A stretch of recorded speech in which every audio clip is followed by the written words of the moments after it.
Bonjour à toutes et à tous et bienvenue dans ce 41e podcast consacré à l'évolution de vos FCPE au sein des PEG, PERCO et PERCOL des groupes EDF et Engie. Comme d'habitude, je vais scinder mon propos en deux parties. La première concernera l'analyse du contexte économique mondial et la seconde, celle de vos FCPE pour le mois d'août.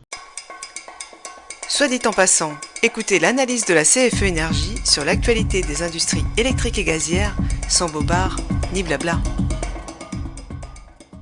Le mois d'août est traditionnellement très calme en communication économique et financière, ce qui ne veut pas dire pour autant que rien ne bouge. Bien au contraire, chaque fait économique est de ce fait amplifié car on ne voit plus que ça. Cette fois, l'information majeure de l'été provient plus spécifiquement du Moyen-Orient. En effet, l'énergie revient au centre du jeu économique puisque la flambée du pétrole accentue le scénario d'un retour en force de l'inflation. L'Arabie Saoudite et la Russie renforcent ainsi leur étreinte sur l'offre mondiale en annonçant de manière coordonnée la prolongation de leur baisse de production jusqu'à la fin de l'année. Or, ces annonces interviennent alors que le marché pétrolier est déjà en train de se resserrer depuis quelques mois. Un resserrement qui résulte justement du contrôle de la production par l'OPEP. L'OPEP, c'est l'organisation des pays exportateurs de pétrole, alors que la demande de pétrole reste résiliente. Ceci n'arrange clairement pas les banquiers centraux des économies occidentales, ce qui doit être le but de la Russie et de l'Arabie Saoudite. En effet, les banquiers centraux se battent contre l'inflation à coups de hausse de taux, prenant un risque important de stopper net la croissance mondiale, déjà bien affaiblie par le ralentissement de l'économie chinoise. Ainsi, chaque nouvelle statistique est décryptée à la loupe afin de s'assurer que le scénario central, inflation sous contrôle, atterrissage en douceur de l'économie, ne subit aucun accroc. Ni trop chaud pour éviter un nouveau tour de vis monétaire, ni trop froid pour éviter de raviver les craintes d'une récession.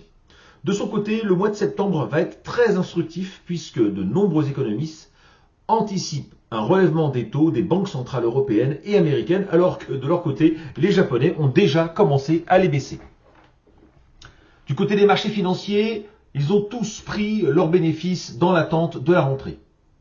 La baisse est d'ailleurs assez homogène sur toutes les places boursières, avec des baisses entre 1,6% pour le Nasdaq, qui continue d'avoir une performance incroyable de plus de 40% depuis le 1er janvier, et 2,8% de baisse sur l'Eurostoxx 600, qui gagne encore presque 8% depuis le début de l'année. L'euro, de son côté, glisse un peu plus de 1,4% et reste presque stable pour le moment depuis le début de l'année 2023. Venons-en maintenant à nos FCPE qui suivent logiquement les marchés financiers puisqu'ils sont tous en légère baisse en dehors des FCPE qui comportent du monétaire et bénéficient toujours de la remontée des taux.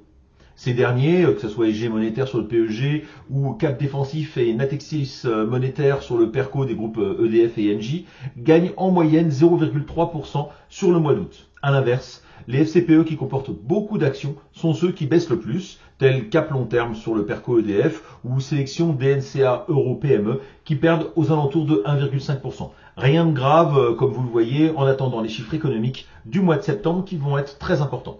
Voilà, je vous retrouve le mois prochain pour un nouveau podcast de la CFE CGC. Bonne journée, au revoir.